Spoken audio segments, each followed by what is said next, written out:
Okay, well, welcome everyone. This is our welcome to the 11th meeting of the Michigan Investor Group. We call her MIG sometimes. Thank you very much for coming and joining us tonight. Tonight we're going to talk about and learn about cryptocurrencies. Hey, Brian. So first off, a quick agenda. I'm going to give a brief overview of some future meetings we're going to have. Tell a little short story about how Bob and I met and introduce Bob, and then we'll have Bob's presentation about cryptocurrency.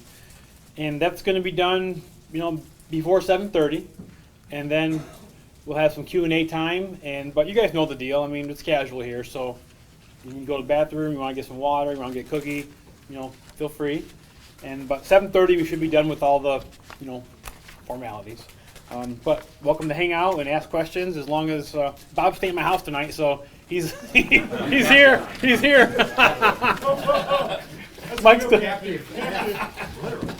probably going to tell him about our high class basement kids room hideaway bed. But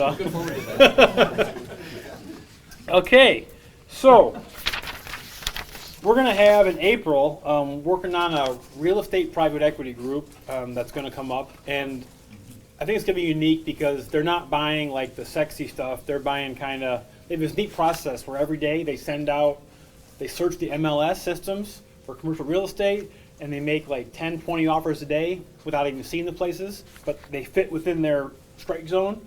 And then maybe once every month or two, somebody accepts one of their offers and they start doing due diligence. And so I think it'll be kind of neat to hear their system. And then June, I'm thinking about having a private equity group that purchases and runs operating companies. So, how I met Bob. So, some of you might know that I tend to listen to podcasts every now and then. Should we get Kelly's opinion on that? Many of these podcasts happen to be about a topic about high cash value life insurance, which I know none of you want to hear any more about that. I know, because we're here to talk about cryptocurrencies, and so we're getting there. So I was listening to one of my favorite high cash value whole life insurance podcasts about infinite banking concept podcasts, and Bob was the guest being interviewed. He was being interviewed about cryptocurrencies, and so that's how we kind of first interfaced, was that podcast. And I was kind of interested in cryptocurrencies, but not that much. What really grabbed my attention was Bob talked about the fact that he's a business person and a business owner, and on the side, he advises people on these life insurance systems. So I was like, well, I'm kind of a business person. I talk about this all the time with all my friends and colleagues. Maybe I should be a part-time, on the side, high cash value life insurance advisor. So I got to talk to this guy. And so that was why we connected, so I could learn about his life in that realm, not about cryptocurrencies. So after we connected, talked, and he helped me get some new ideas, I realized that he was really passionate about cryptocurrencies, and I was not. But after he shared his thoughts with me, I agreed to kind of participate in one of his kind of overview presentations. And so we did that, and I thought, man, this is really valuable. And especially I thought Meg would be really interested in this, and so that's why we're here. So Bob Burnett, about Bob. Bob has over 30 years of experience in technology-related businesses, including Zenith, Electronics, Proxybid, and Gateway Computer. With Gateway, Bob was one of their executives, chief technology officer, oversaw a lot of employees, a big multi-billion-dollar business, and led their expansion into other products like laptops and TVs, etc. Today, Bob has several business interests, but he's the chairman and founder of a business called Divi Systems, and Divi Systems builds cryptocurrency mining machines. And if you don't want to have it delivered, they'll host it for you in their facility. Bob also happens to be passionate about the infinite banking, become your own banker concept, and he advises people on this financial strategy. But that's not why he's here tonight. But you might want to ask him about it afterwards. So Bob, please come up and welcome to Mig.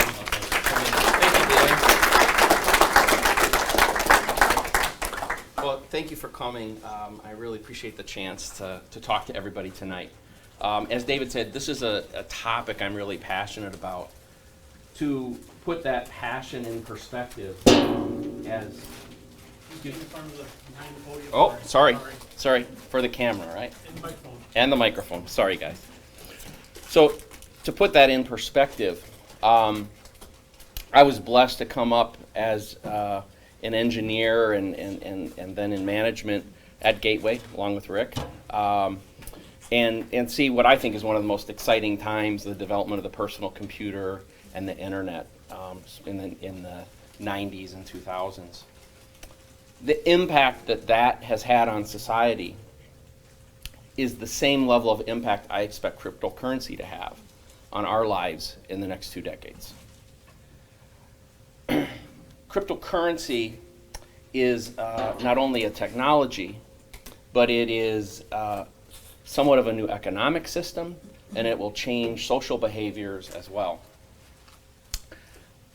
I've taken on a role of trying to evangelize on this topic because I think that those people that hear about it and get it are going to be at such a huge advantage to those that don't. But to back up a little bit, what is it? Where does this importance come from? In my life, one of the things I've really studied is technology, and which technologies really changed the world, and why did they change the world? What separated one technology from having, some level of impact from another one that had a major impact? And it's my belief that the ones that really change the world are those that affect freedom. And so, in the interest of time, we won't go through these one by one. But if you look at, let's say, the light bulb, and you think about it as a technology, yeah, light goes on. But what did it really do? It changed society. Half of the day suddenly became productive. That wasn't there before. People could work, people could play, people could learn. It changed a degree of freedom and opened up the night to people. Cryptocurrency, I think, will be the same thing for money. And you might not think about yourself as not being free in money, but we're going to get into a little bit here. I'm going to try to stay outside the spectrum of politics for the most part. But, how we are controlled and how money controls us is a big deal. A lot of our life and what happens in our life is controlled by money. And the way money is managed, I guess, more specifically. So, why did Bitcoin start? What was its genesis point? So I'm going to play a little video clip here. And just to put a little context, this is Milton Friedman in 1999. And so, again, put that date in context. The internet had come. We're all starting to kind of see some of its promise. But it wasn't fully there yet. But Milton, who's an economist that I respect, had the following to say. So that I think that the internet is going to be one of the major forces for reducing the role of government. The one thing that's missing, but that will soon be developed, is a reliable e-cash, a method whereby on the internet you can transfer funds from A to B without A knowing B or B knowing A. The way in which I can take a $20 bill and hand it over to you, then there's no record of where it came from. And you may get that without knowing who I am. That kind of thing will develop on the internet, and that will make it even easier for people to use the internet. Of course, it has its negative side. It means that the gangsters, the people who are engaged in illegal transactions will also have an easier way to carry on their business. So, again, put that in context, 1999. And a little sidebar. On Monday this week, I I had a meeting with a good friend of mine, and his name's Jason Nielsen, and he was the head of fraud at PayPal. So, or very early days of PayPal, and he was the head of fraud. And I actually showed him this same clip that I just showed you. And he said, oh my God, we use that same clip in our orientation in the early days of PayPal. That they would talk to people about the vision of PayPal. Well, what ended up happening, though, as a sidelight, is PayPal couldn't fulfill its original vision. Certainly a very successful company, and nobody's saying that they're not, but they couldn't fulfill their vision because the KYC laws and the AML laws and all these other things kind of came in and smothered them. And they were in a position where they had no choice. They had to comply, or they had to shut down. And so we're going to talk about how cryptocurrency is a way of breathing fresh air into that same situation. And with it, let's review what Milton said. Milton said, you know, the internet allows the reduction in the role of government, and he says that in a positive context. And he says the other thing that's happened is, as a society, we've lost anonymity in transactions. And but yes, there is a negative to that. If we reduce anonymity in transactions, the bad guys, so to say, people doing bad things, maybe have an easier way to do some of the things that they have. But we'll get into this in a little more. But at least, we know what we're getting into there. So this is not Milton. This is me. But if you look at the history, if you study some economics, and I'm an engineer who reads a lot, so take that for what it's worth. But the history of government managing money is pretty poor.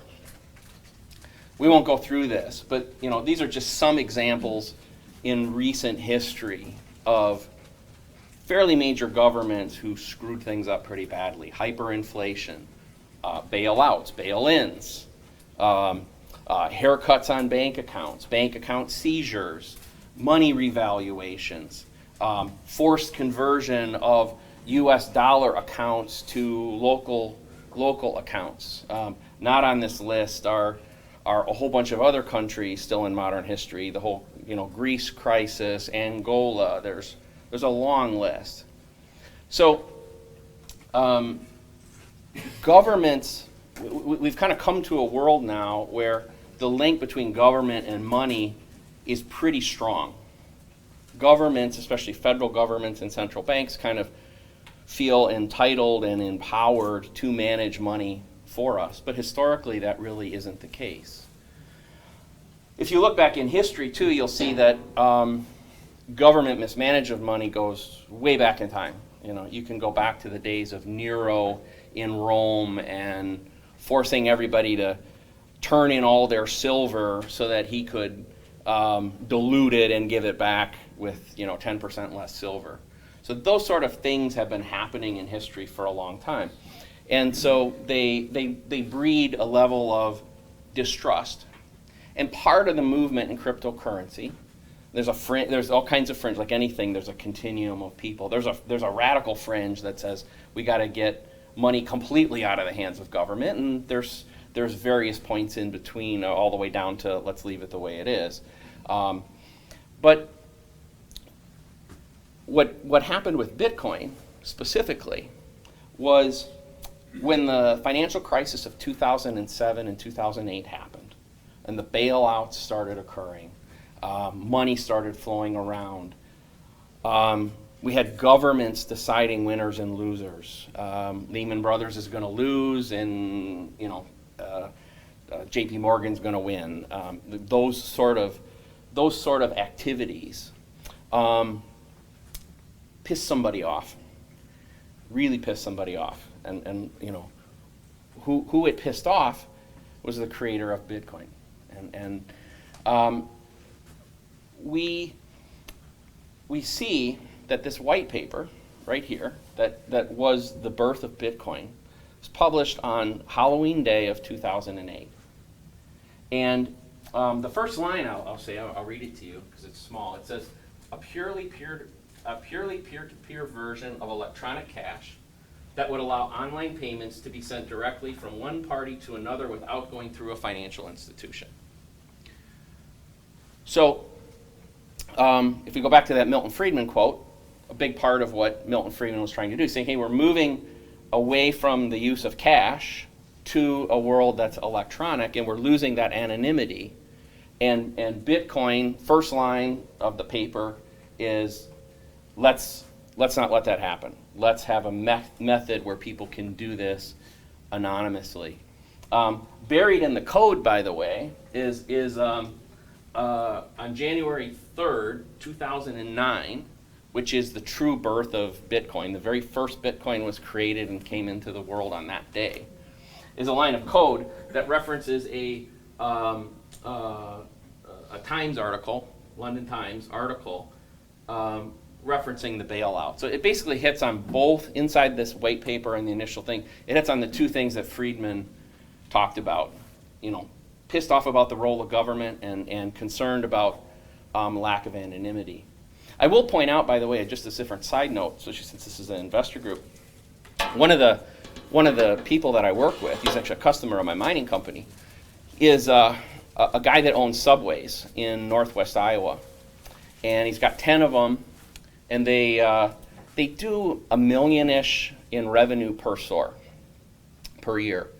When he bought them, I believe it was 12 to 15 years ago, he was seeing 70% of his transactions were cash-based and 30% were credit card-based.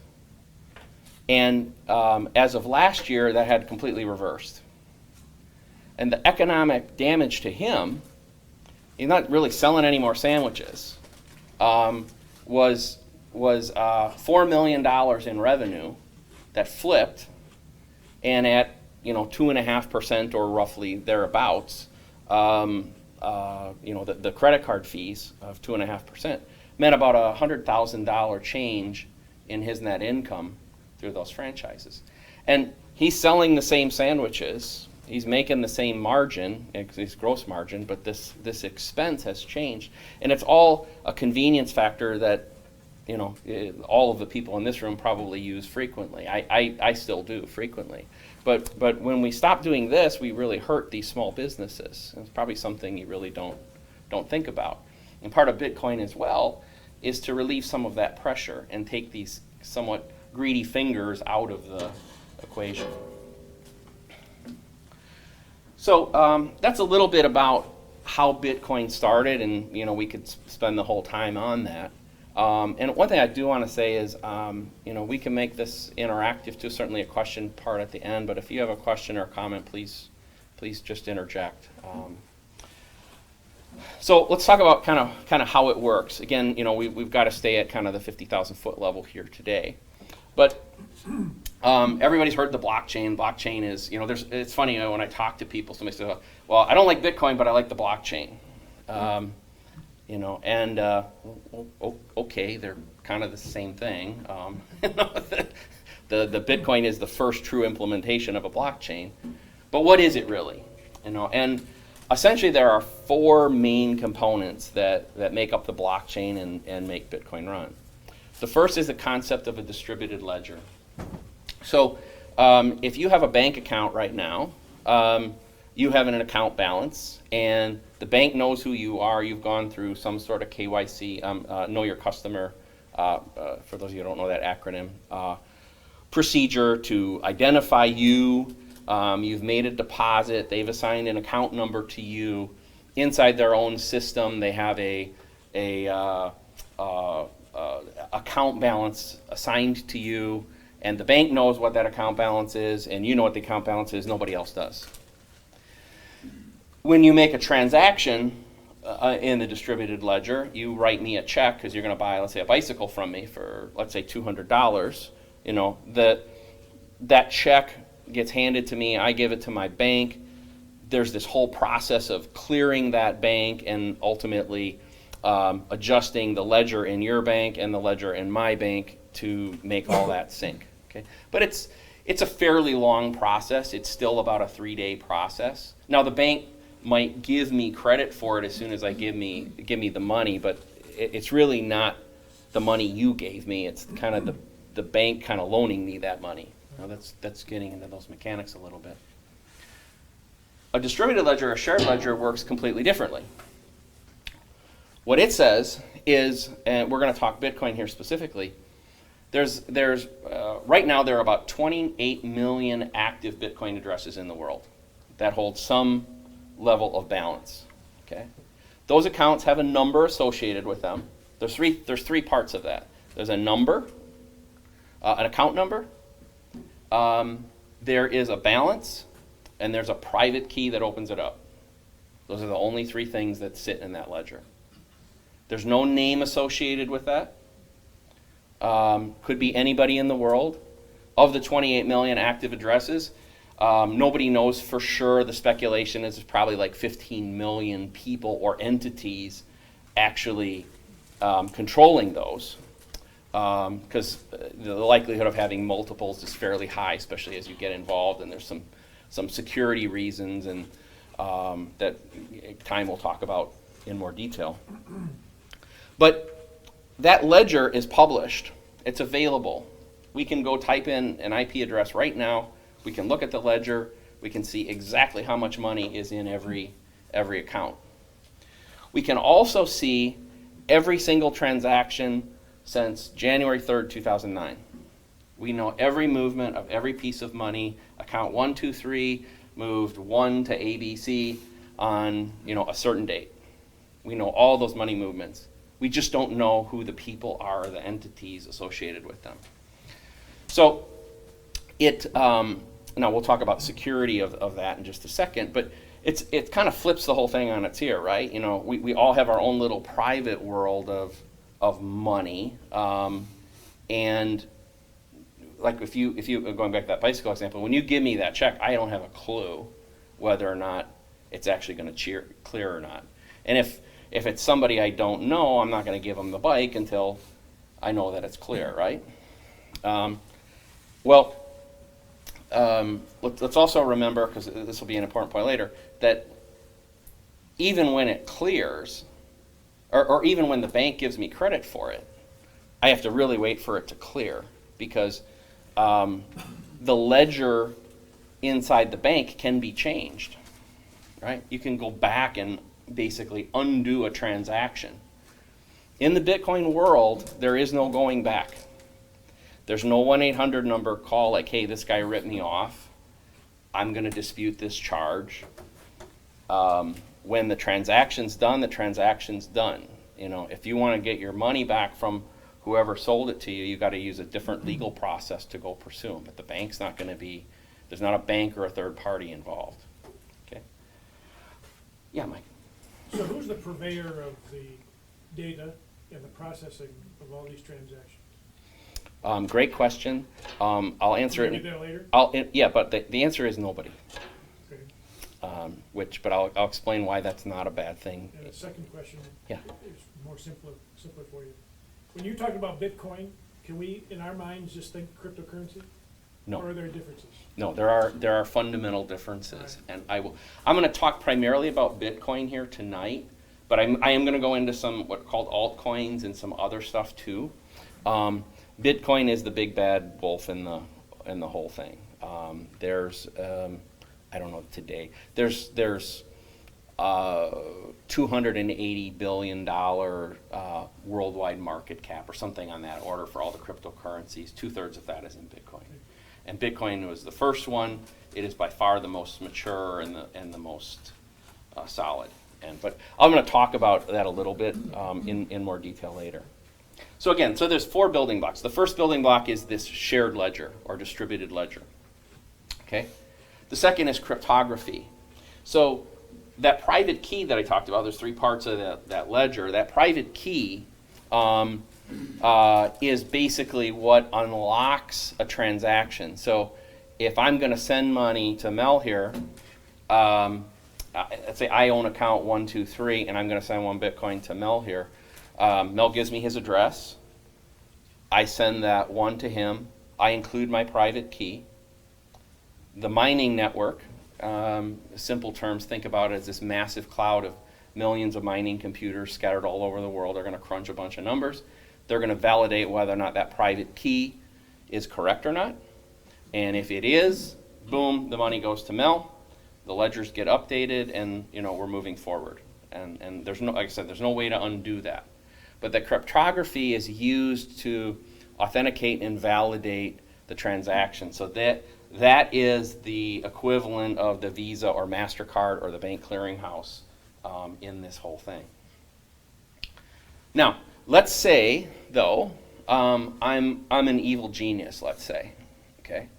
So I wanna fool the system, okay? Well, let's say magically, somehow I'm able to fool Mel's computer and my computer, so to say, into allowing me to send one Bitcoin that I actually don't have. So I go in and I kind of jury rig my ledger, and I jury rig his ledger, and then I call him up and say, Mel, I want to send you some money, and he, there's a quick check, like, oh, okay, looks like you have it, I'll take it, and then but I have the right private key, I just don't have any money in it, right? Well, at that point, the first step in the process looks okay, but there's a next check called consensus, which is millions and millions of copies of this ledger are held on all the other computers in the world. And the last step before the ledger is acknowledged by the rest of the network is they have to validate it. Now, all of them would look and they would say, hey, that address 123 doesn't have one Bitcoin. So essentially, we would be presented with a dilemma. The other millions of computers in the world are rejecting our transaction. We can decide to still accept the transaction, but we now move forward in a new world where our Bitcoin essentially has a black mark on it. Mel and Bob have a black mark on it, and basically nobody's going to ever accept our money again. So I'm grossly oversimplifying here, just for the purpose of getting the concept. But essentially what you have to do, if every transaction, said another way, not only has to agreed upon between Mel and Bob, but by this whole network of computers, okay? And so there's something called a 51% attack. So theoretically, if you wanted to truly take over the world, you have to fool not only Bob and Mel, but you have to fool 51% of the entire network, and it's impossible. Mathematically, it can't be done. Even there, by the way, there's some speculation. There's some people out there spreading FUD about quantum computing, and quantum computing, you'd have the power to do this. In our lifetimes, that's bullshit. That's not going to happen. Now, the final component of a blockchain is a concept called a shared contract. And the concept of a shared contract is the ability to place a condition on a transaction. So we'll stick with our example. I'm going to send one Bitcoin to Mel because I'm going to buy his used car. Okay, let's say it's a used BMW. Okay, let's say I'll give you 3 Bitcoin for your used BMW. How's that? It's about 30 grand. Okay, so, but I don't want to buy it unless a BMW certified mechanic checks the car first and says it's okay. Okay, so a simple piece of code could be written and attached to that transaction that it's almost like the money goes into escrow. The transaction starts, it locks up some of my 3 Bitcoin. Mel knows that I've really done that. Okay, he takes the car to the BMW certified mechanic. The BMW certified mechanic then clicks a box that says, yes, it's a good car, and at that point, the transaction completes. If he doesn't check the box, the money never moves, and I can pull it back. Okay. So again, I'm oversimplifying, but the concept of shared contracts is very important because it adds this layer to transactions that in the business community can really be very powerful. It could be a for Mike and your business here, that when somebody, one of your suppliers pulls a truck up and your supply chain guy says, yep, the material's here, then the money transfers. You could have that same sort of thing, or it could be based on a UPS truck, or all kinds of other things. So these four things together create Bitcoin. And we've talked through this a lot except for one part. Okay, so now we'll go through this again. A wants to send money to B. What really happens is around the world, several other transactions are trying to be attempted at the same time. So a bundle of those, typically 1,500 to 2,400 transactions, get bundled together, and they get presented to the mining network as a block. It's called a block. Okay, and that's where the term blockchain comes from. Okay, they get presented as a block. The mining computers start doing their thing. They're crunching numbers to validate the transactions within the block. When they finish that and they approve it, the blockchain gets updated and off it goes. And right now, about every 10 minutes, a block of that size happens.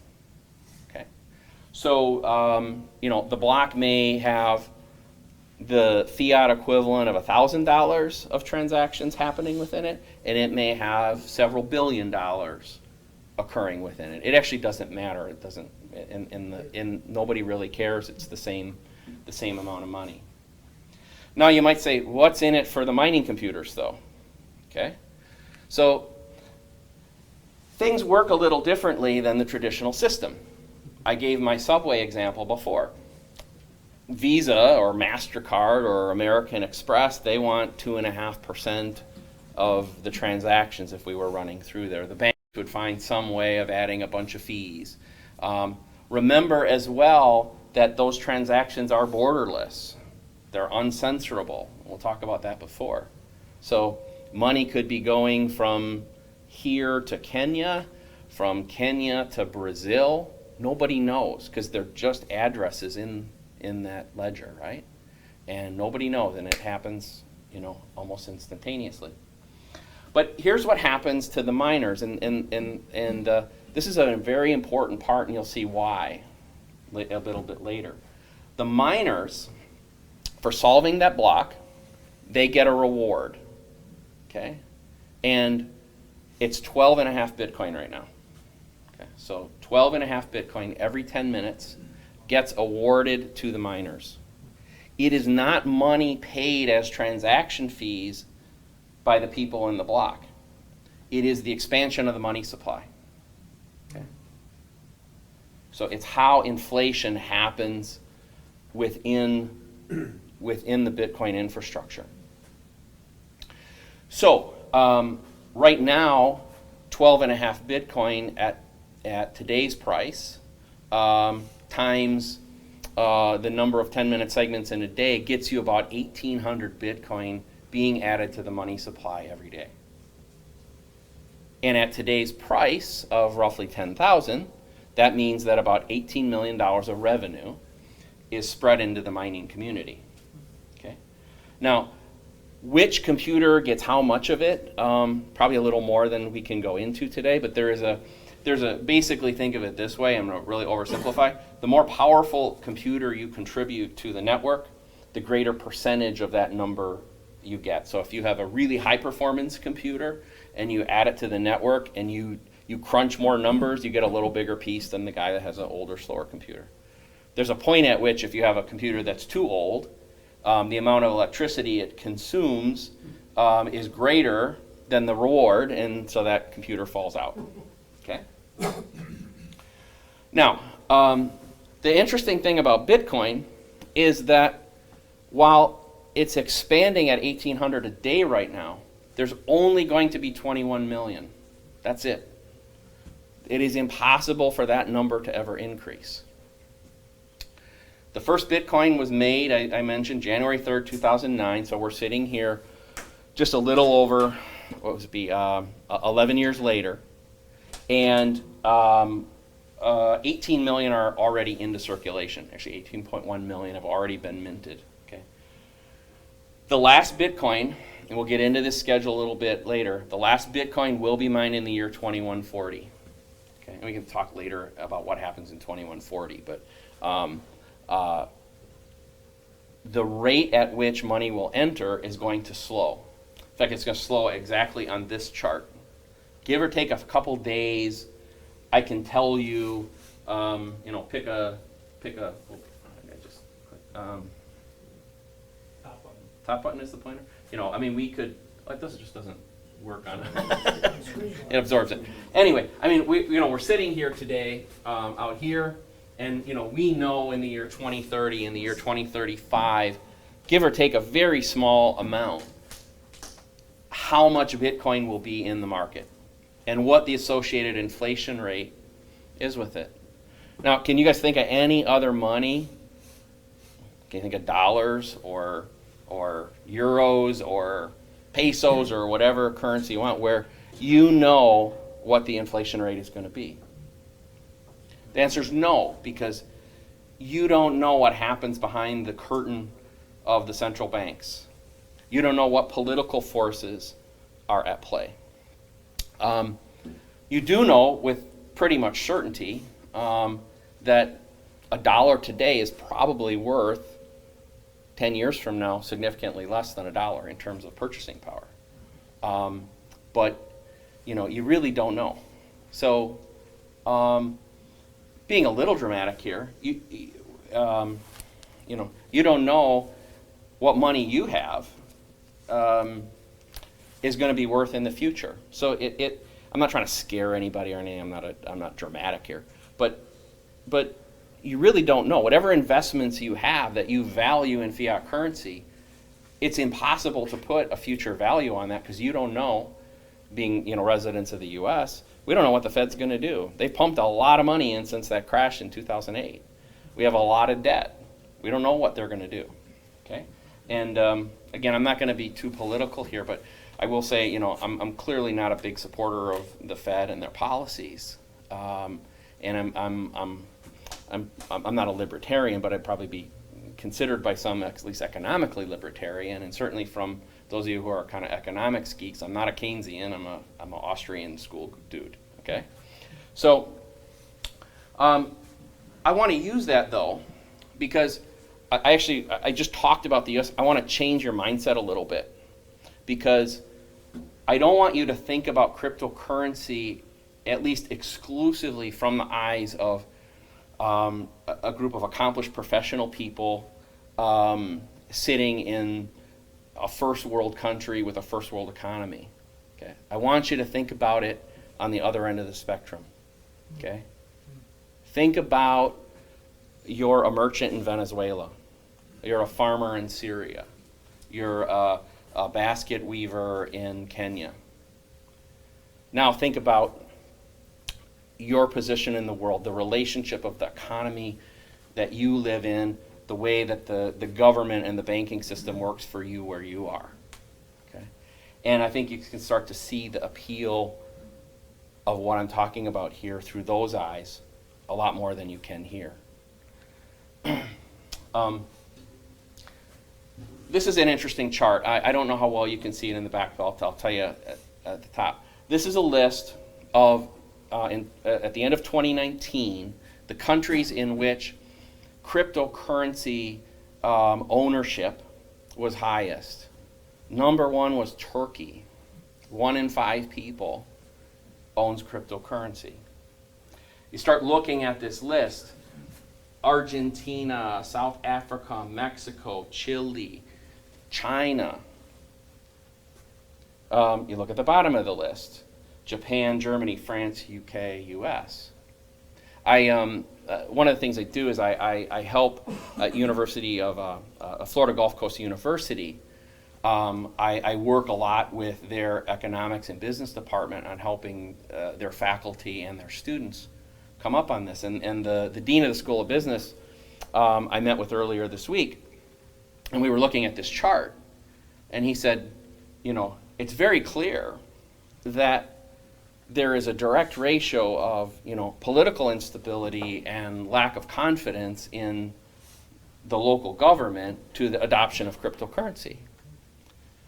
I don't have time to go into it today, but like for instance, right now in Lebanon, there's an absolute disaster occurring where the government, the central bank, and the government have essentially been running a Ponzi scheme, and money they've been overpaying on U.S. dollar deposits, and they just couldn't up the interest rates enough anymore to keep the money flowing in. And now, if you live in Lebanon, you can't get your money. There have been big bank runs and all those sort of things. So, you see that if you live in a country where that has happened, if it's happened in your lifetime, it's happened in your parents' lifetime, you have a whole different view. Because if you own cryptocurrency, literally, the account balance is known to only you. That private key is known to only you. People can send money to you, and you can send money to other people. It can't be stopped. This is a bit of an unrealistic thing, but it's possible to create a Bitcoin address on a piece of paper. If you have the mathematical skills, you can create a Bitcoin address and a private key. It'd probably take you several weeks, but if you wanted to run through the math and go through all the hash tables, you could create an address literally from a piece of paper, and you could say, hey Bob, this is my address, and I could send you money, and it would be there. It'd be there waiting for you. Now you can't really get at it until you get to some sort of connection, but you could actually be receiving money. If you're a Syrian refugee and you're fleeing the country, or you're in a place like Turkey where there's political unrest, you can see, and you're worried that there's going to be a coup, that the lira's going to fail, that there's going to be a civil war. Yeah, David? I just remember that person that we assassinated in Iran or something recently. Like Bitcoin spiked like 20% like within minutes of that news coming out. Mm-hmm.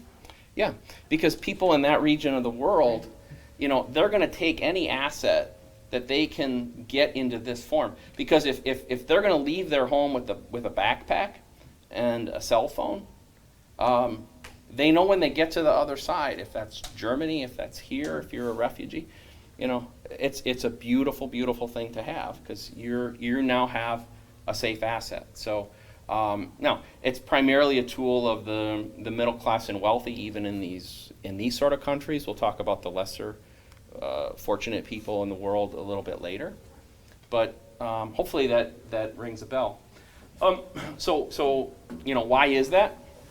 Well, there's multiple issues in the current system. We talked about some of these. So but one is cash and the lack of anonymity. One is high international fees. So I shared with a few of you. My wife's Filipino, and her family's still back in the Philippines, and we help them occasionally with some money. Well, one of the things I learned was that if I walk down to a traditional remittance office like a Western Union or a place like that, and let's say I have $200 that I'm going to send to my mother-in-law, by the time that process is over and she's converted to local currency and is walking away from the place, she's got at best the equivalent of $150.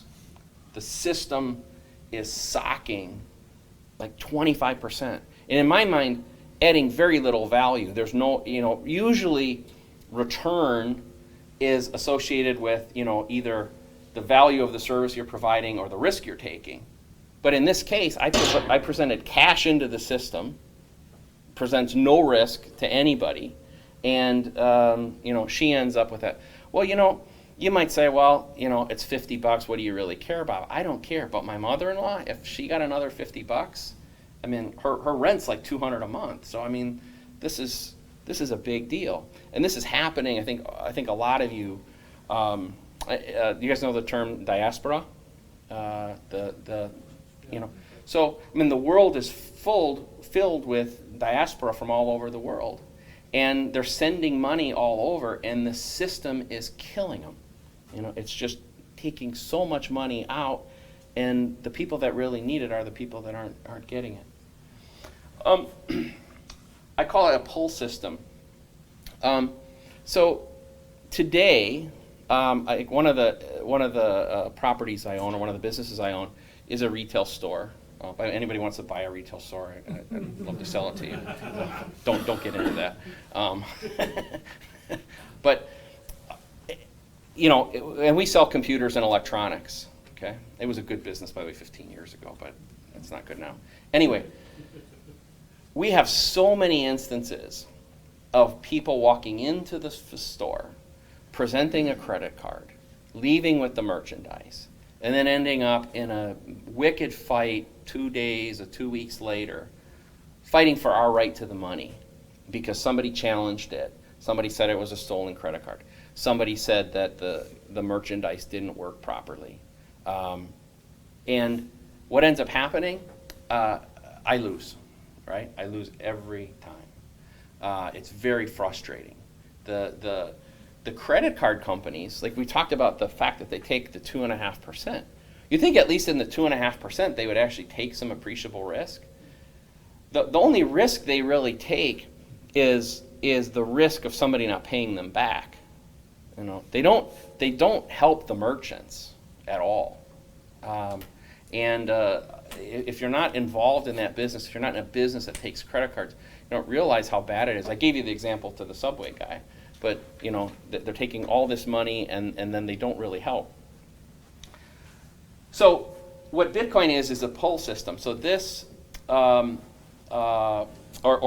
that's called a pull system. What it means is when somebody comes into my store and they hand me a credit card, they give me a tremendous amount of power, or the retailer a tremendous amount of power, because they may be buying a $300 piece of merchandise, but I could type in any number I want at that point.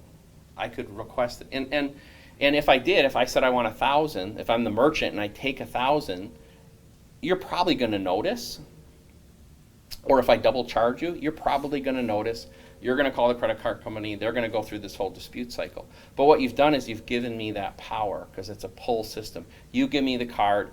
I initiate the transaction with the credit card company, and then the money comes in.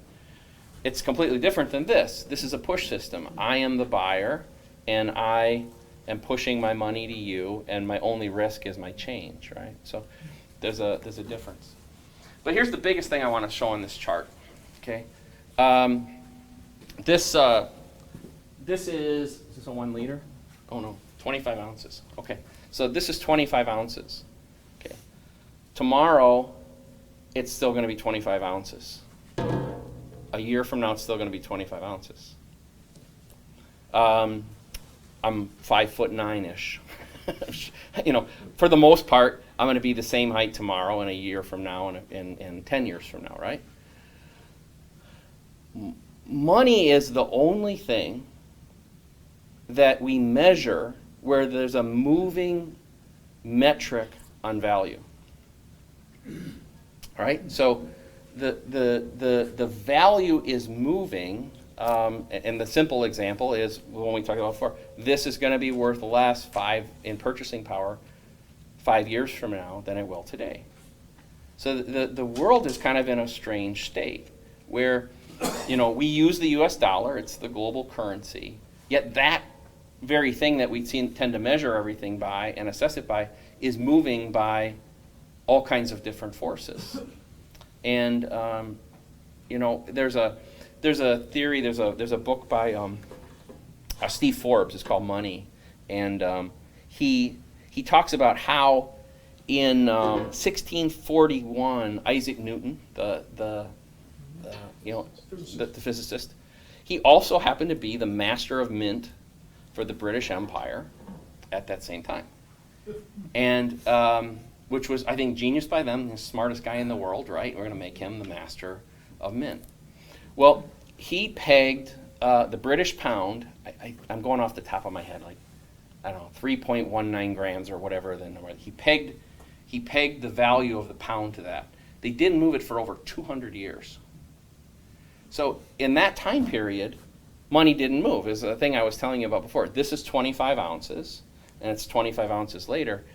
He had it pegged to a standard. And there's an argument to be made that that period of time was, the greatest or one of the greatest economic expansion periods in history of mankind, and the fact that there was a stable money metric was a big part of that. So if you're interested in that sort of thing, I recommend that book for you. I'm going to skip this part. Fine. You gotta play a little of it. I got to play a little of it? Okay, all right. Okay, anybody know who Godfrey Bloom is? Okay. Godfrey Bloom was the member of the European Parliament, the UK representative in the European Parliament. He was also, by the way, a big piece of the Brexit whole thing. So you can probably get a feel for where he is politically. Not the whole thing, but maybe half a minute. Okay. For the EFD, Mr. Bloom has 2 minutes. Commissioner, Mr. President, I rise again, I'm afraid, to make the same old hoary speech that I've been making here for several years, and that is, it is my opinion that you do not really understand the concept of banking. All the banks are broke.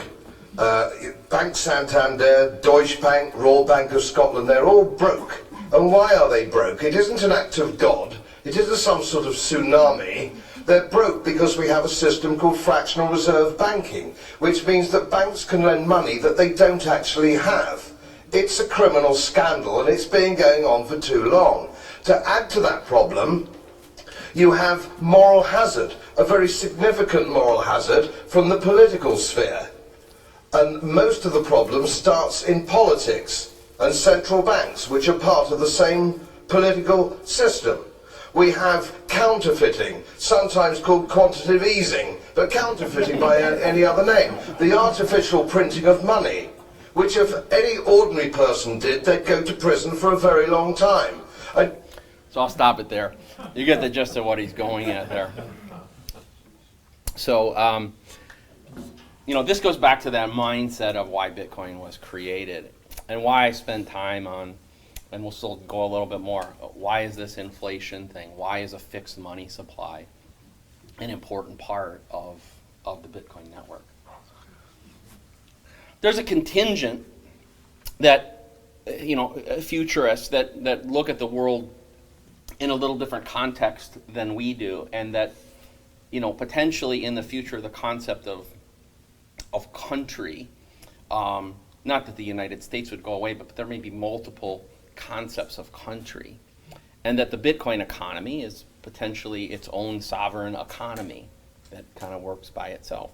There's people that think that Facebook and some of the companies like Facebook, like Twitter, and are trying to create that same sort of thing, this kind of their own, cross-geographic border way of creating sovereignty.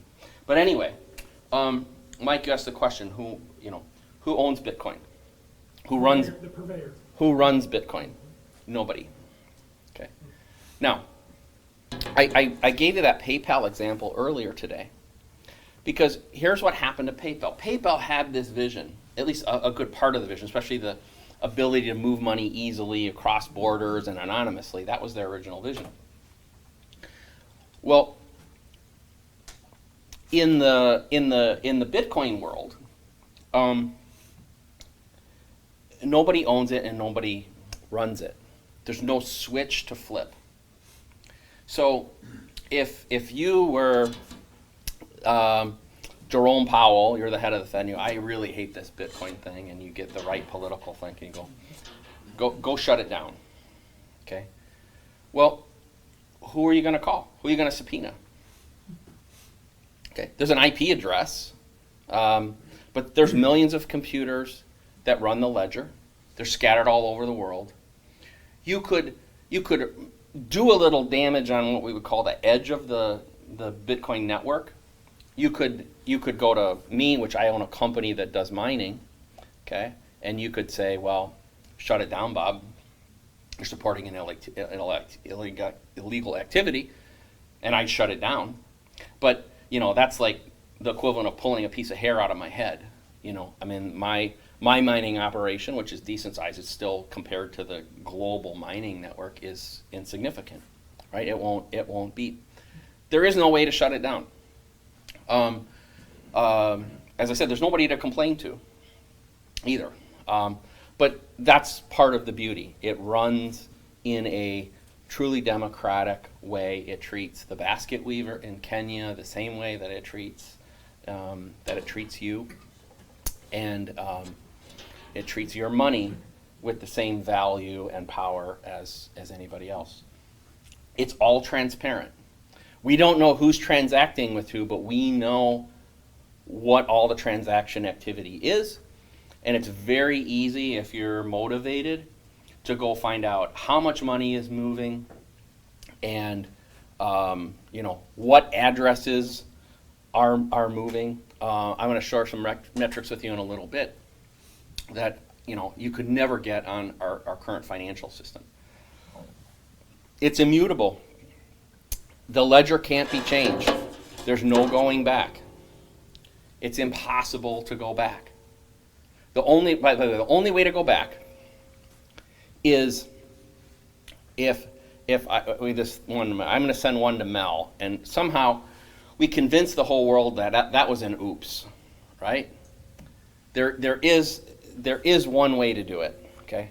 And that's to go back and rerun every transaction from January 3rd of 2009, which would take about 3 years of the current computing power to catch up, at which point, of course, the thing would be dead. It won't happen. Okay. The last thing I'd say is it's uncorruptible. Okay. The inflation is known. The way it works is known.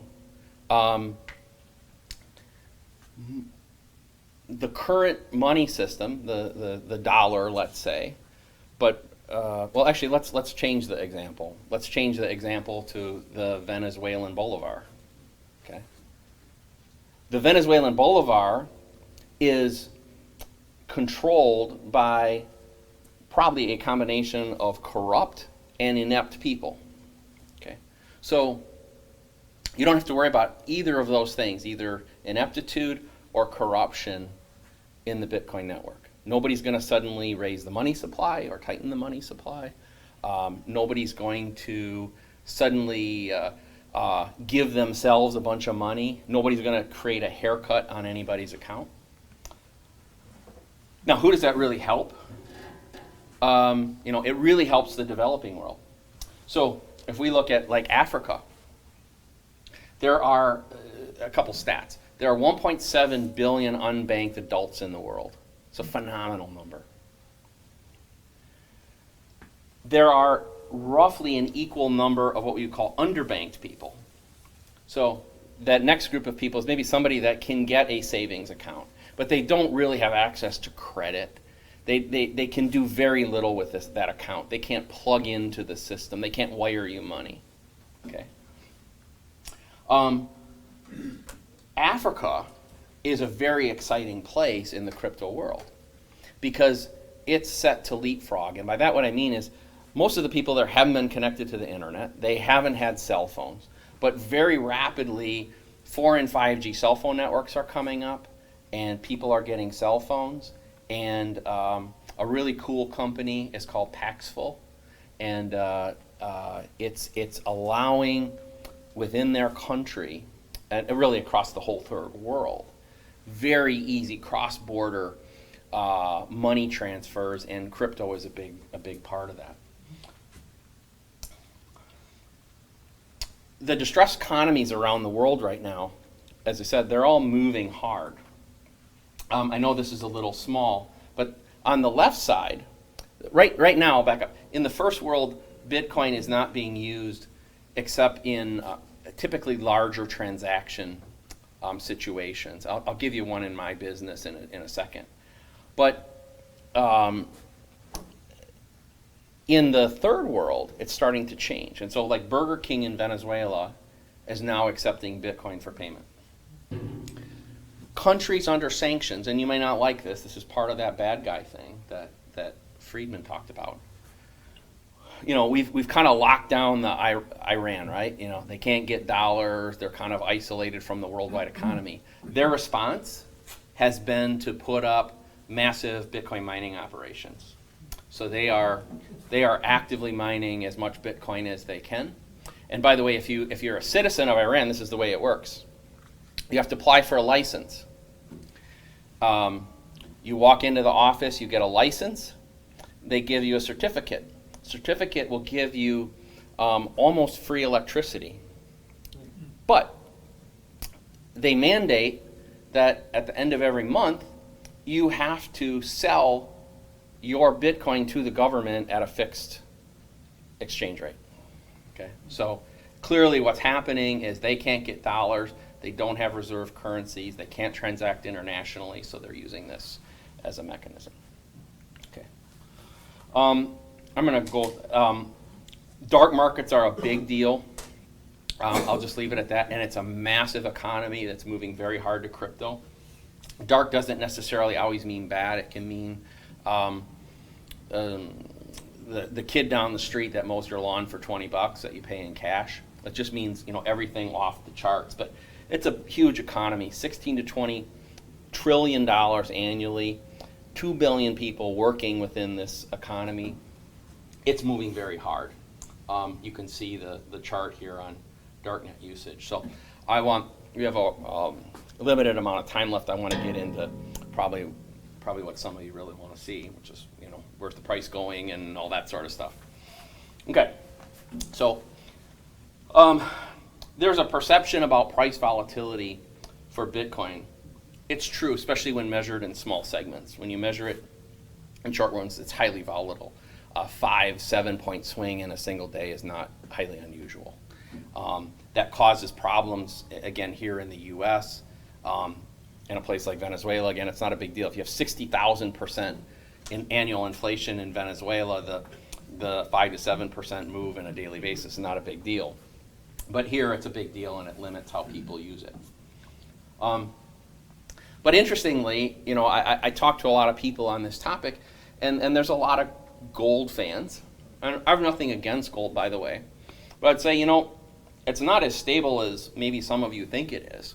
And that if we look at, for instance, this period here, that highest peak which is February of 1980 at just under $2,200, and a bottom point in April of 2001 at 371. It looks very much like some of the crashes or bubbles that have occurred within Bitcoin.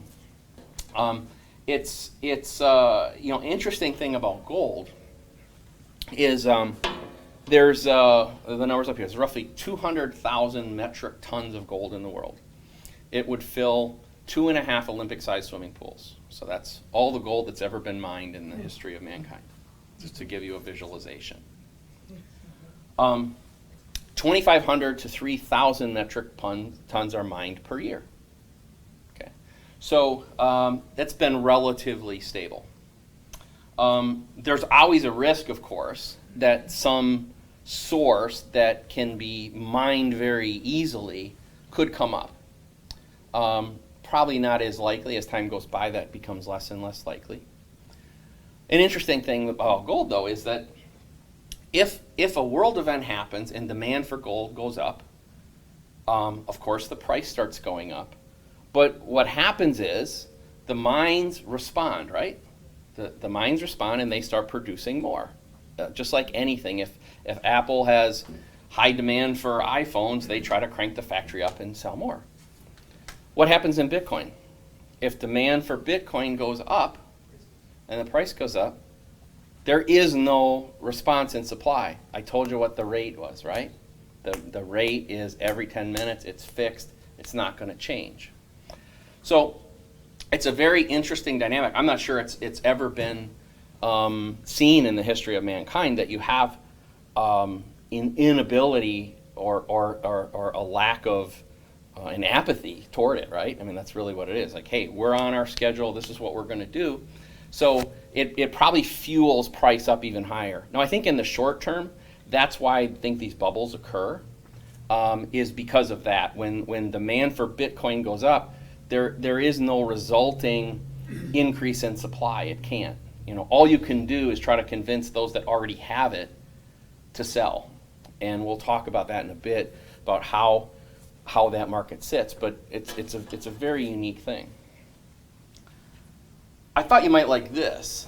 See this chart, though, comparing Bitcoin to gold. So now if we take the dollar out of the equation and we just price Bitcoin to a gram of gold, this is the chart since the inception of Bitcoin. So Bitcoin's been performing relative to gold, greatly outperforming gold over the last decade. Bitcoin is the top performing asset of the last decade. I'm not here giving financial advice, I'm giving my opinion. I just want to be clear about that. I believe it will be the top performing asset of the next decade. Now that doesn't mean it's not going to have ups and downs. Some of them might even be significant, but I'm very confident it will perform extremely well. In the interest of time, I won't be able to go into this chart in as much detail, but money, when you evaluate it, typically has, you're looking at different attributes. So store of value is one of the metrics. Gold is considered the benchmark typically of store of value. And you're looking at scarcity, you're looking at ability to be counterfeited, you're looking at its portability, more technical basis, stock to flow ratios, things like that. I would say at this point, Bitcoin is every bit its rival as a store of value. There's no doubt in my mind, and anybody interested, I'll stay later. If anybody wants, we could debate any of those. Now, the second measurement of money typically is a medium of exchange, the ability to use it in a transactional basis. Now, I separate dollars into two buckets, cash and electronic transfers. Cash is becoming a little harder.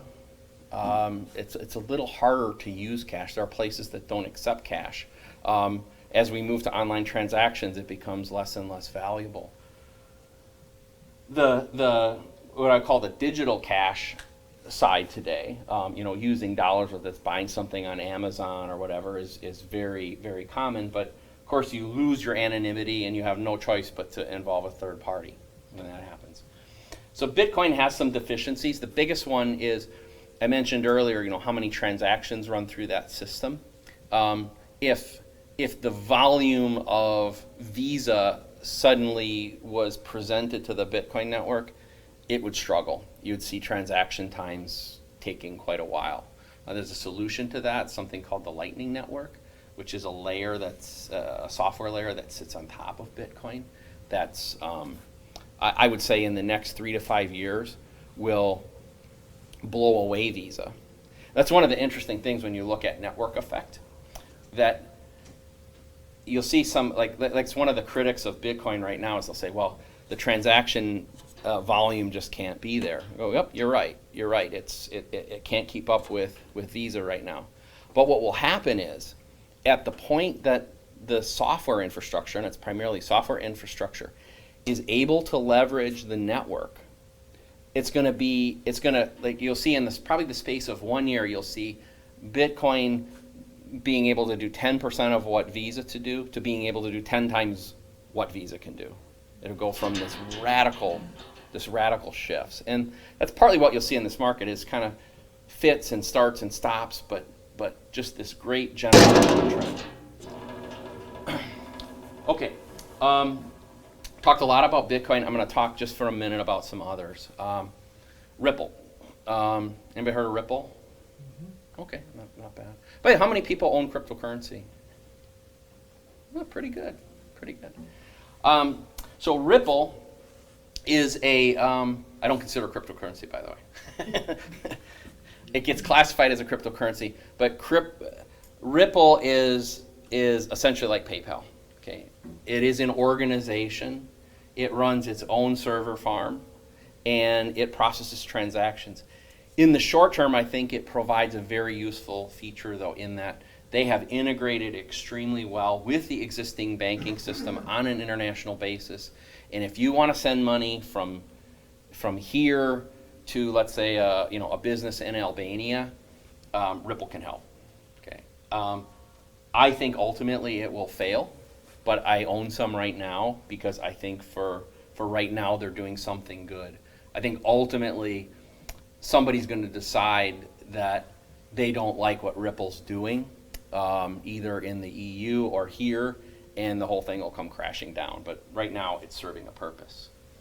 Ethereum. Okay. Ethereum is often called the world computer. You could think of it as a computing platform that competes with the clouds of Amazon and Google and these other big data, big computing power places. But it has the same attributes as Bitcoin. It is not centralized. It's truly decentralized. It has massive power. That smart contract capability that I talked about as the fourth building block, it has a much more robust infrastructure for that. There's a phenomenal amount of development occurring on the Ethereum blockchain, and I think it has a bright future.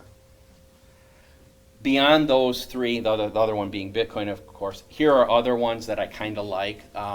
Monero is a coin and a platform, also fully decentralized, the ultimate in privacy. Super private. Algo is trying to compete with Ethereum, so it's an alternative. I'd say it's a long shot, but I own a tiny bit just in case. Chainlink, was it Mel, did you say you own a little Chainlink? So Chainlink is interesting. So these smart contracts, like I mentioned, that BMW example, right? The BMW mechanic. What Chainlink is doing in simple terms is they're developing an infrastructure so that data feeds to the smart contracts happen in a very robust way. So I really like that one. Handshake you can't buy yet. I'm going to give you two here to watch out for when they come. Okay. Handshake. Handshake, the concept is unstoppable websites. So right now, if I have a website and I'm doing something that a government doesn't like, even if they can't find me, they can essentially go in and steal the domain from me and point it to something else, and I'm done.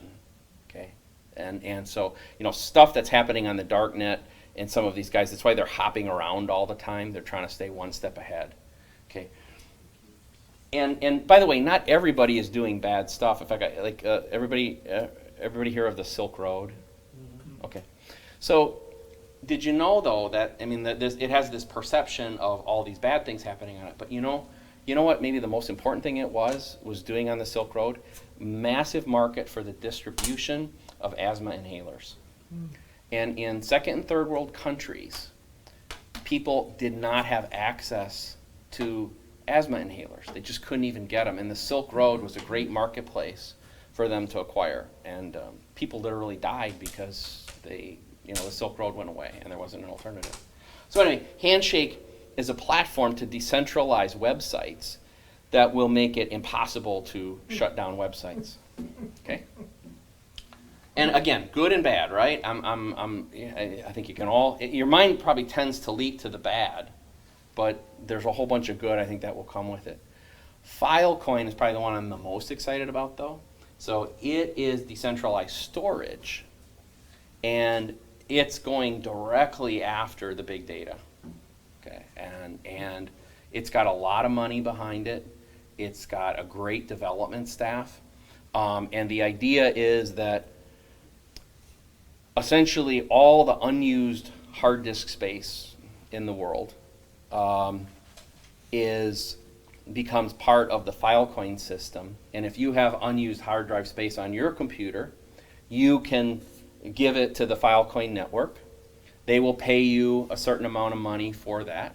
And depending on the kind of storage it is, how much, how reliable is it, what's its uptime, what's its performance, you'll get a different rate. And the idea is to kind of spread all the world's data out across this network in a way that is highly responsive and you might think about it as highly private, but it uses a technology called sharding, which spreads the bits out in a way that only get reconstructed at the point that the data is requested. So that's a big one. I love that one. I will be buying Filecoin as soon as it's available. And I'm connected to some of the folks there. I'm hoping I can get a little early. But okay. So we got about 10 minutes. So I'm going to do let's make a deal here. Okay? So here's the deal. Okay, so I brought with me some money. Okay.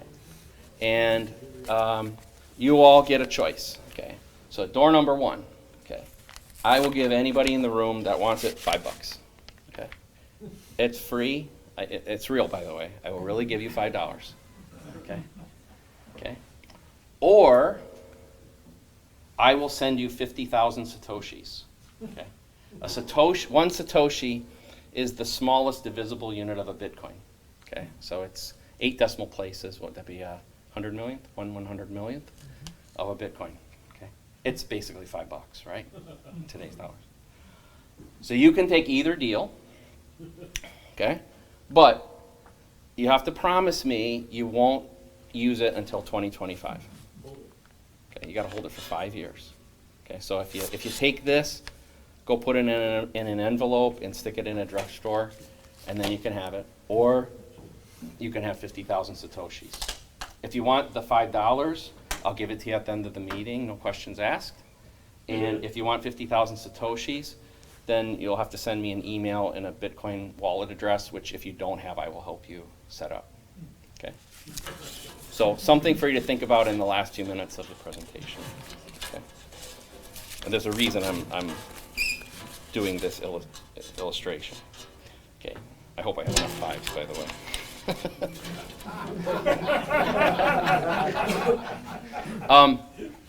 I mentioned Bitcoin ownership. There are 28 million Bitcoin addresses in the world. I think about 15 million people are associated, or entities are associated with that. 109 people have over 10,000 Bitcoin, which would be $100 million. Okay. 109 addresses have that. There are 2,000 people that have over 1,000 Bitcoin, which means $10 million. Okay. 25 million of the people have less than $1,000 of Bitcoin. So most of the addresses are obviously very small. There are some people up here. Interesting statistic, though. Of these this represents 18 million Bitcoin in the world. In the last year, 12.5 million of the Bitcoin did not move. Okay, so and I'm in that bucket, by the way. So I'm not up here, unfortunately. I probably wouldn't be here, honestly, as nice as you guys are. But What do you yeah. mean didn't move? Meaning no transaction occurred. It's sat in the equivalent of a bank account. People were not motivated to sell. Yes, Steve? Any idea how many are just like lost? People just don't know their password, don't know their security key? Guesses are 5 to 10% of the Bitcoin is lost.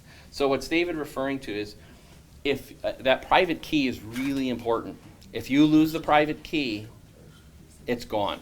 It's the equivalent of a Spanish ship with a bunch of gold sailing from the New World back to the motherland, and the ship goes down. Okay, that gold is never coming back. Yeah, Darren. How important do you think it is to keep your own keys rather than have, a third party like Coinbase? Because I know some people use Coinbase and they keep it in their cold storage, which is. It is, yeah. So what he's referring to is, depending on how you hold your Bitcoin, you can hold it yourself or you can trust it to an organization like Coinbase. Coinbase is a really great organization. It's like an $8 billion organization. They'll probably IPO. Not a bad one but you are trusting them with your money. So there's a phrase in Bitcoin. It says, he who owns the key owns the Bitcoin. Okay, so you can deposit your Bitcoin in Coinbase, or you can even have them buy it for you and keep it for you. But they own the key, meaning if they get hacked or something bad happens with them, then you're done. Okay, I mean you have legal routes, but you're basically done. The Binance REIT, I know they gave money back. Binance had an issue. Mt. Gox is a very famous issue. There's a guy out of Canada right now that they believe maybe is still alive that he had a small by small I mean like $80 or $100 million exchange, and he had all these people's money, and then he went to India on some trip to find himself, and well, he disappeared, and so apparently is dead and was cremated on the spot, but all the Bitcoin's gone. So when you work with an exchange, I would only work with a really big one. Again, we don't have time for details here. Coinbase and Binance, for instance, are two really good ones. eToro's okay. Do your transactions. If you accumulate any level of wealth, though, get it out. Control your private key. If you don't know how to do that, find somebody that does. I do help people with that sort of thing if you're ever interested. But the custodial issue of cryptocurrency is a massive issue. By the way, it's a massive business opportunity. JP Morgan, this is kind of funny, the big financial institutions all hated cryptocurrency, hated. Jamie Dimon's just slamming it, it's a fraud, it's a scam. I'll fire anybody in my organization that participates in cryptocurrency. 9 months later announces the opening of the JP Morgan cryptocurrency division and the development of the JP Morgan coin. Well, what, I mean, it's just bold-faced lying, but what they have, if you're a really high-net guy and you're one of these dudes up here, you got $1 million or more dollars in Bitcoin, you can give it to them. They've got all the right insurances and things like that in their custody. If you're a guy with $30,000 of cryptocurrency or $1,000 or even $300,000, you can't get anybody to help you. And there is, Bitcoin and the cryptocurrency world are rife with business opportunities. I'm still kind of brainstorming on some of these, but I'm kind of locked into this whole custodial issue and helping people secure their money in a safe way. Hopefully I can get an insurance company to play with me as well and be able to provide some insurance. Yeah. So this is an interesting chart because of the transparency of Bitcoin. And I pulled this January 27th, so I wasn't able to redo it, but it's pretty current. You can see the exact moment in time every Bitcoin has been acquired. Okay, and you know the price, so you know that price at the time. So when you say market cap for Bitcoin, and here it was 159 billion, it's probably like 180 billion right now. But I don't even care, right? I mean, I don't know how you guys feel when you look at your stock portfolio. I mean, the fact that at one point in time, a set of people bought or sold a stock at a given price is not relevant to me until I sell, right? And so if I'm a long-term hold, I don't care. Well, that's how I am with Bitcoin. But what I find interesting is because we actually can establish the exact cost basis to the Satoshi of every Bitcoin. So what's called the realized market cap, at least is a new term for me. Maybe some of you finance guys are familiar with it. But we know that the actual cost of acquisition is $103 billion on all the current Bitcoin, which means the cost basis is, in dollars, is $56.61. Okay, so the market is sitting on roughly a 50% gain right now. Okay, so the holders, and by the way, a hodler is a person who holds Bitcoin. So it's a term you may hear, HODLE, and it came from the early days. By the way, there was a guy on a Bitcoin bulletin board, early days, who had a typo, and he said, I'm holding, but he spelled it hodling, and it kind of took on as a normer for the people who are really in it for the long term. And I will say that no matter what you do in Bitcoin, and it's partly the reason that I gave you this let's make a deal thing, is that if you decide to get in, don't get in thinking you're gonna, somehow time it right. You're not. But if you go in looking long-term, and I'm going to show you, I gotta accelerate, I guess, in time. I'll show you why. Okay, this is important stuff. Talked about mining. Well, it just so happens I run a mining company, so I have access to some information that is not known to the general public, and I will share with you today. If you run a large Bitcoin mining operation, your likely cost of production of one Bitcoin is just over $7,000. Okay. It's capital and energy, or what's it in? It's cost of capital for the machines, networking infrastructure, racking, that sort of thing. Electricity costs, and a little bit of personnel. Okay, so I've loaded that in there. What percentage is energy? Well over half. Well over half. That's based on the United States, but No, that's global. that's global? Yeah. Because I know some places you can get. Well, so that's a good point, and it leads to the second question. Now, some people might say the cost is more like 5, because there are places in the world, I mentioned Iran, that are essentially subsidizing. Now, it doesn't change the actual cost of the electricity, it just says that. So, but to the cost to a miner in a short-term situation, it might be 5. So I have two numbers here. The 5,000, which I think is the true, artificial floor, but the real floor is 7. Okay. This is a really important point now. Okay. Bitcoin is going to halve in May. The event is called the halvening. Okay. And that 12.5 Bitcoin reward will change to 6.25 at that point. Okay. So same amount of miners in the world, same amount of transactions going into the system, but the reward will fall by half. Okay. So I believe what will happen is that some of the old machines that are in that network will go, ooh, shoot, I'm not making enough, and they will drop out. Okay.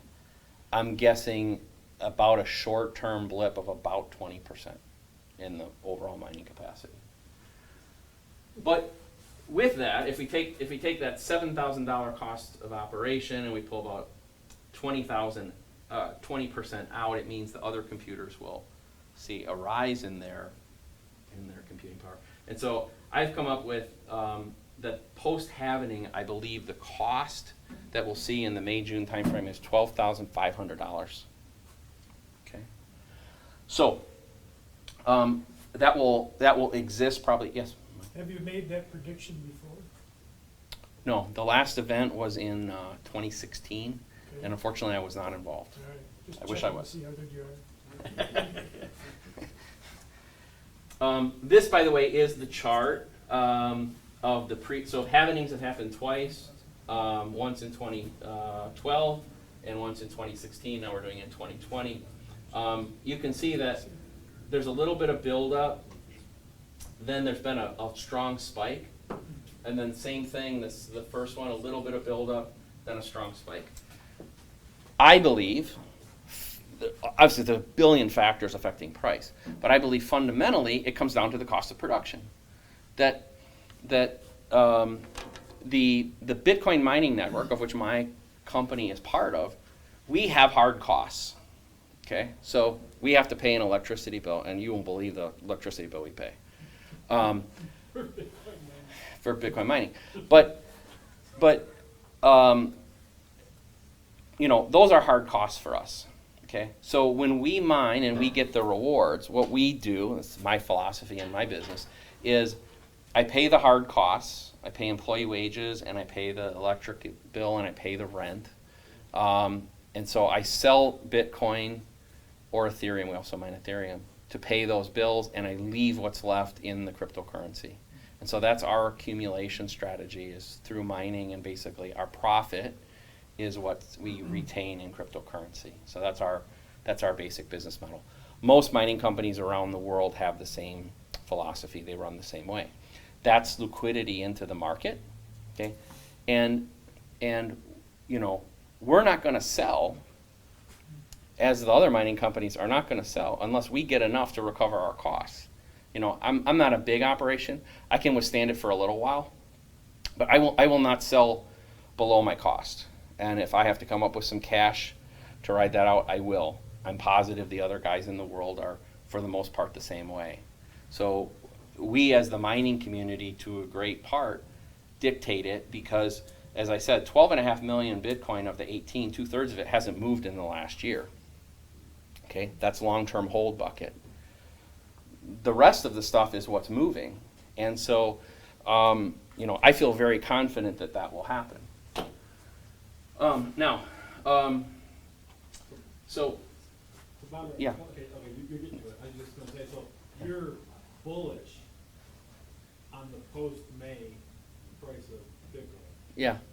And, that doesn't mean it won't dip or something like that, but I mean, as I look at the second half of the year, I feel very, very positive. Outside of what I do with my business, I would just say, like, I bought Bitcoin a little bit last week. I bought some, and I kind of dollar cost average in, and there's I don't have time for it today, but there actually is like a fear greed index in cryptocurrency, and it's publicly available, and you can go see where we are, and I follow that quite a bit, and if it's in the right range, I will continue to dollar cost average in. If it gets up too high, I'll pull out. But so anyway, this is kind of what I see short term, and then I want to get to the long term, and then we probably have to wrap up. But so I believe, the end of the year, the Bitcoin mining community is going to be looking at about $15,000 at the price that we want to sell at, because in the past, you asked about that, I wasn't here, but what happens is the mining community shrinks a little bit, old technology comes out, but then investment comes in and the mining power jacks back up, and I think I'm looking at a floor. I'm not predicting a price, I'm predicting a floor here, by the way. So I don't see it dipping below this level. I'm not going to try to predict the upside of this level. Okay, but I guess I kind of do here. I mean, I think a range of 15 to 20 here is likely. 20 is the old high. I will just talk about the bottom here, and then we'll wrap up and we can get to whatever questions you have. Going way back to the beginning, the mining community has 18 million in revenue per day that fuels the network. Okay. Very simple terms, I believe that's a number that will be around for a long, long time. And we'll as those of us in the mining community will continue to have some capital investments to reinvest and keep it going. But the cost of electricity is pretty stable with time. The cost of labor, relatively stable with time. So it's going to take about $18 million a day in output for this thing to run. But the halvening occurs every 4 years. So if we take our current price today, which was out last evening about 10 o'clock, when I sent this to David, if we're at 10,000 right now, we're going to have, it gives us about 20,000 for later this year, 40,000 in 2040, and on through 2036, $325,000 per Bitcoin. Okay, so that's kind of the simple math behind it. I believe it somewhat gives a guide to the floor of Bitcoin over that period of time, and it is an interesting counterpoint to that. Try to put yourself 15 years in the future. Gold right now has a market cap of about has a market cap of about 10 trillion, and this would say in 2036 the market cap of Bitcoin would be just under 7 trillion. So the prediction would I don't have time to go through probably all these things. There's some things that I think can drive the number up. There are some things that can drive the number down. If you have some questions, we can talk about those. There's some exciting infrastructure. It was a big distraction, so there's some exciting things happen. We actually did our first loan last week. So like I said, we're long-term holders. There's now its own kind of borrowing and lending infrastructure that has come up. And so we lent some Bitcoin and Ethereum into it. We're going to get an annualized rate of like 5.1% on our Bitcoin and like 4.1 or something like that on our Ethereum. And so paid in cryptocurrency, by the way. So that infrastructure is out there. And these same organizations, I'll tell you an interesting story. My company, one day I went to the bank and I said, hey, we were doing pretty well, frankly. We made a fair amount of money. But it's tied up in crypto, right? So I wanted to do some expansion. So I went to some banks. This is in the Sioux City area. And I said, hey, I want to borrow a couple $100,000. I want to do X, Y, and Z. Here's our financials. You know, they should look really good to you. And we have all these assets here. And they said, well, what is that? You know, well, that's Bitcoin and Ethereum. So well, we won't even recognize that as an asset. So even though I had this company that was doing really well, I mean, basically the only way they'd loan me money was if I personally guaranteed all the money or I put up a different asset, you know, against it. And by the way, as a sidelight, I actually own part of the bank. So still said no. And it's the existing infrastructure that just doesn't know what to do with this and is fighting against it. But anyway, we're really doing it, and this same organization would allow us to collateralize it, not at great rates. I mean, we may be able to get like 20 cents on the dollar of you know, loan against it. But it's important because if, like you could say, well, Bob, what did you do? I didn't want to sell cryptocurrency because that's a taxable event. Okay, I didn't, you know. How do they know? What's that? How do they know? Because I'm honest about it. I don't want to, you know, they wouldn't know. I mean, but I'm honest about it, and I'm trying to I don't want to risk my company over that sort of thing. Okay, and I think that's the big thing is, like when you talk about bad players and all that, I think good people are still going to do good things, and bad people are still going to do bad things. And I don't mind. So anyway, I'll share this with you, and then we'll wrap it up. So this is our portfolio, and sure, this is where we sit today. We got about 54% in Bitcoin, 43% in Ethereum, a little bit in Ethereum Classic, a coin called Raven, and then just a smattering in Ripple, Monero, Bitcoin Gold, Beam. We're going to increase this others column a little bit. I mentioned a few of the ones I liked as they become available. I'll throw a little more into it. It's not that I'm not optimistic about Ethereum, but I'm pulling that percentage down just because my confidence in Bitcoin is so high that I'm trying to increase that part of the portfolio. Okay, this will be my last slide, and then we'll take it. Okay. So I realize today we've spoken for an hour and a half or something like that here. This is my advice. Same advice I give my family and my friends. Think about Bitcoin 10 years from now, 15 years from now. Put yourself in that time horizon. If you think it's going to completely implode, you believe it's going to fail, the government's going to come in and somehow ramrod the whole thing. My advice to you is over the course of the next year, still take 1% of your money, your investment money, and get it in Bitcoin.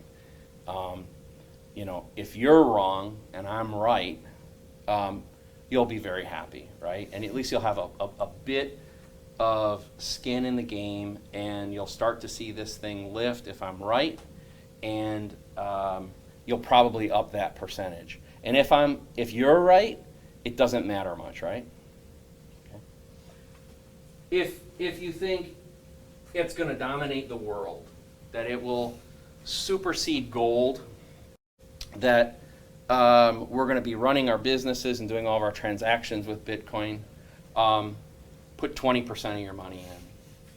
If you put 20% of your money in and you're right on that vector, it will be worth 50 times the 80% that you didn't.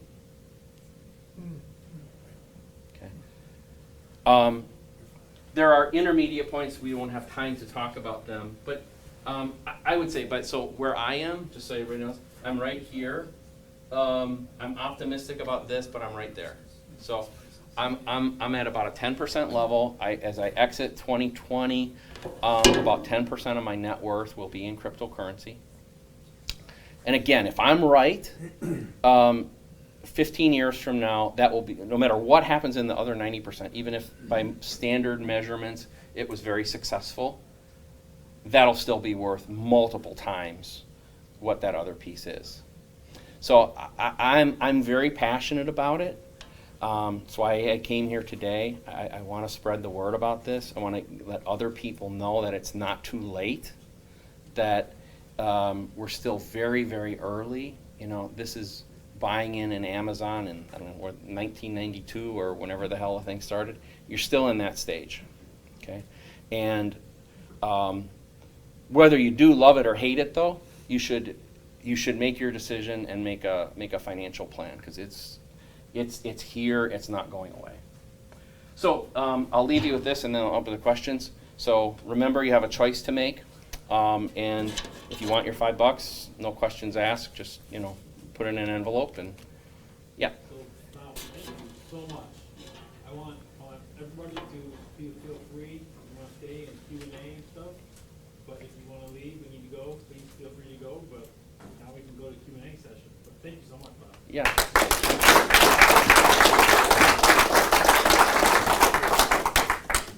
Any questions, comments? Okay, we'll start from front, work back. Yeah, Darren. My first question, and later on you can circle back to me, but Yeah. is regarding Grayscale, GBTC, Yep. ticker symbol. Because I know, like, Yeah. if you're free to put your liquid Yeah. into it, what are your thoughts? I know you're paying for a premium on it. Yeah, I think I have a slide on Grayscale. Let's see if I can find it.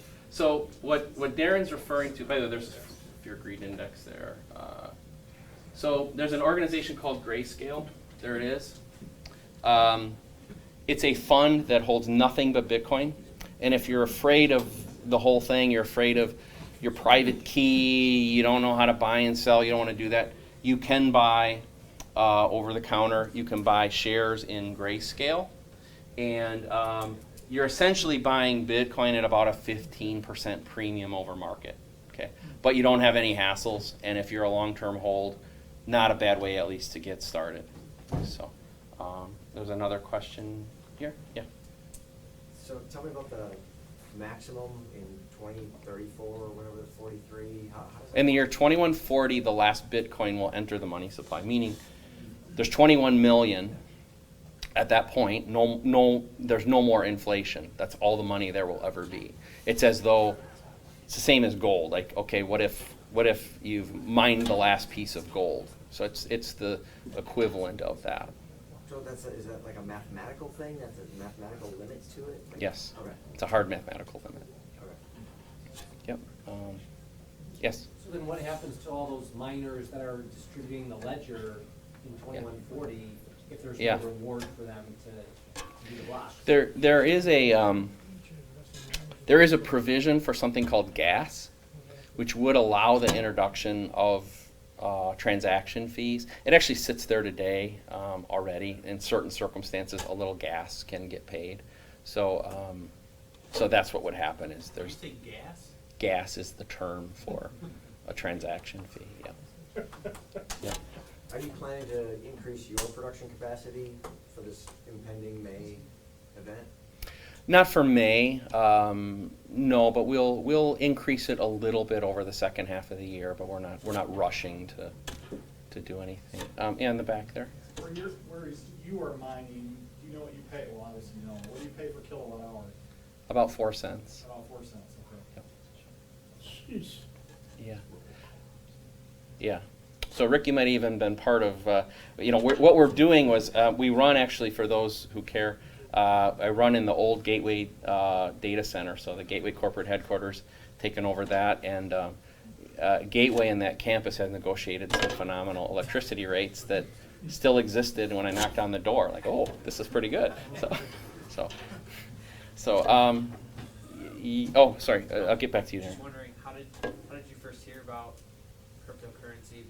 What year was that? 2017, And I told part of this story to Rick and Mike earlier, but I got a phone call from an old Gateway colleague, and I got into it because he needed to buy some mining machines, a specific type of mining machine, and he couldn't find them. And my background's in the design of computers, and I was surprised that he couldn't find them, but turned out he couldn't. And me and a couple of my ex-Gateway guys said, okay, we dusted off our engineering badges and went back to work. So, yeah, Darren? What chip do you use for your rigs? On the Ethereum side, we use NVIDIA chipsets and specifically run the P104 and the P102, which they're specific chips and cards for mining. But they're derivatives of the TI 1070 and 1080, if that means anything. And is that for the Bitcoin side? Is it Primarily NVIDIA for Ethereum, but we also we also are the North American distributor for a company called Bitfury, which is the largest Bitcoin mining operation. They're in Europe, and they're based out of Amsterdam. So they have ASICs specifically for the Bitcoin mining side. And does it concern you that I think the last time I looked it up was like 60% of the hash rate was coming out of China? It concerns me a little bit. I'd like to see that lower, but I think it will get lower. I think you're going to see, like, I'm working with some investors that would like to put in some large operations here in the U.S. Because like what we're working on is a design of shipping containers that we can shove like a couple hundred machines into a shipping container with the right electrical infrastructure, and we can just drop it next to a windmill, or maybe even just like there's some, like, Mike, I don't know, maybe you've got an extra megawatt here that you're not using, and so boom, we just say, hey, can I drop a shipping container in your parking lot and use the power? And by the way, I'm going to probably drop your rates by increasing demand. So anyway, I'm working with some investors who maybe are again long-term guys and want to do that sort of thing, and they want them in the U.S. Right. They want to know that they're dealing with a U.S. company, that the mining equipment's in the U.S. and it's safe and all that sort of stuff. Yep. What would you say the bottom per kilowatt hour for profitability would be? You got a guess? Or max, I should say. If you start getting over 5, you're going to start struggling. How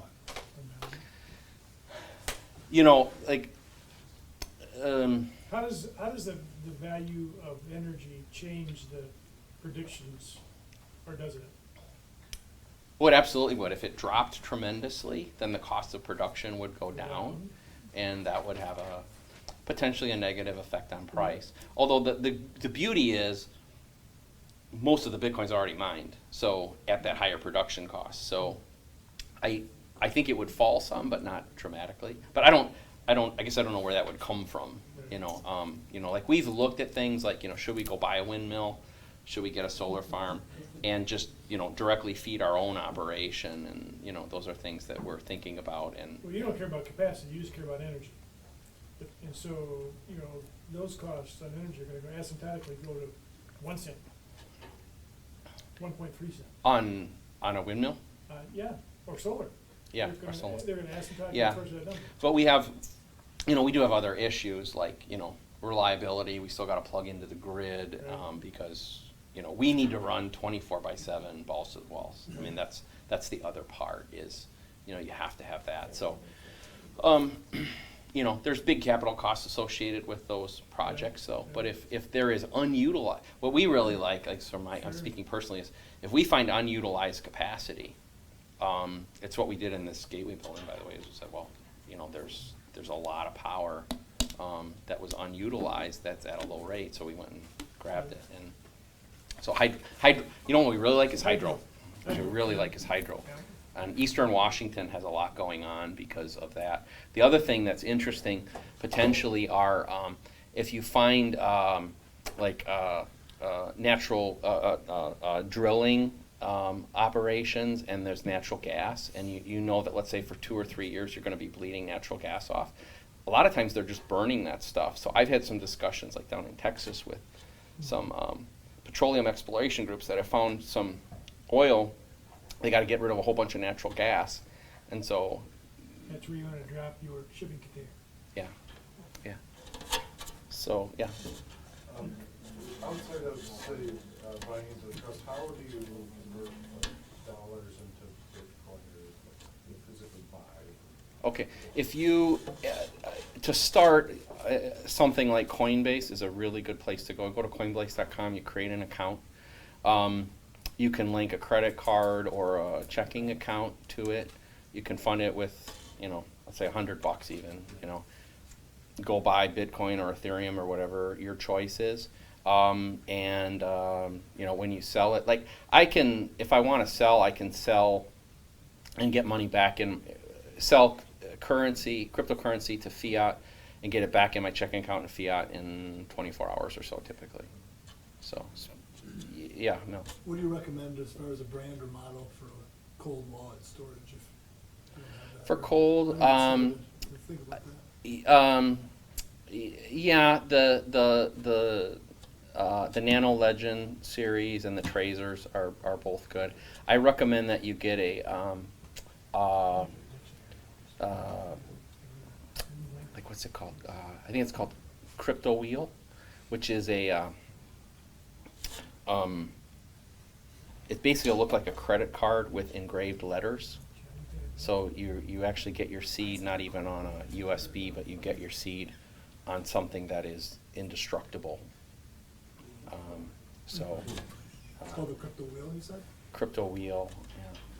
I'm pretty sure that was it, yeah. What else? Anything? All right, let's mingle. Yeah, Thank and you, Bob. you're welcome. And yeah, anybody wants $5? Please don't be bashful. How about this? If you want a Satoshi, email me. There you go. I'll take your burden off of Bob. If you want $5, see him. See me. And it's okay too.